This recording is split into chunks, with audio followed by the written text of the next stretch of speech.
السلام عليكم ورحمة الله وبركاته. الحمد لله الذي نحمده ونستعينه ونستغفره ونؤمن به ونتوكل عليه. أما بعد. அன்பிற்குரிய அல்லாஹ்வின் நல்லடியார்களே, அன்பு சகோதரர்களே, நாம் தொடர்ச்சியாக பார்த்து வரக்கூடிய துஆக்களினுடைய திக்ருகளினுடைய தொகுப்பில் இன்று நாம் பார்க்க இருக்கின்ற விடயம் என்னவென்றால்,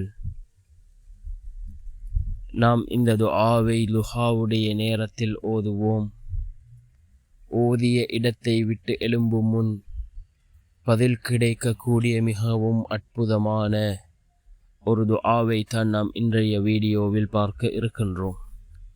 அன்பார்ந்த சகோதரர்களே, அல்லாஹ்வின் நல்லடியார்களே, இந்த லுஹாவுடைய நேரம் இருக்கின்றதே, இது மிக முக்கியமான ஒரு நேரமாக இருக்கின்றது. இந்த நேரத்தில் நாம் கேட்கக்கூடிய துஆக்களை அல்லாஹ் நிச்சயம் கபூல் செய்வான். இந்த லுஹாவுடைய நேரம் இது பரக்கத் நிறைந்த ஒரு நேரமாக இருக்கின்றது.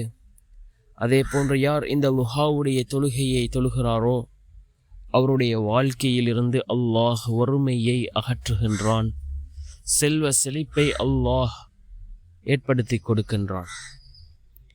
அன்பார்ந்த சகோதரர்களே, அல்லாஹ்வின் நல்லடியார்களே, நம்முடைய துஆக்கள் அல்லாஹ்விடத்திலே கபூலாக வேண்டுமா? யக்கீனோடு ஹலாஸோடு நாம் அல்லாஹ்விடம் கேட்கக்கூடிய துஆக்கள் கபூலாகும். நாம் ஓரிரு தடவை துஆக்களை கேட்டுவிட்டு என்னுடைய துஆ கபூலாகவில்லை, நான் கேட்டது எனக்கு கிடைக்கவில்லை என்று கூறுவதை விட நம்முடைய துஆக்கள் கபூலாகும் வரை தொடர்ச்சியாக நாம் துஆக்களை கேட்போம். ஏனென்றால் நபிமார்கள் கூட பல வருடங்கள் அல்லாஹ்விடம் துஆ கேட்டு பெற்றுக்கொள்ளக்கூடியவர்களாக இருந்தார்கள்.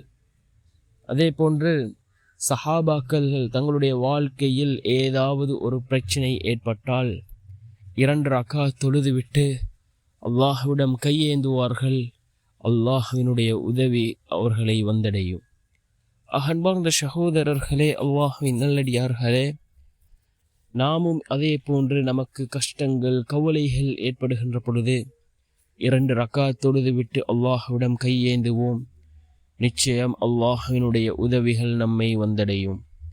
இந்த துஆ மிக முக்கியமான ஒரு துஆ, மிக முக்கியமான ஒரு குர்ஆனினுடைய வசனம்.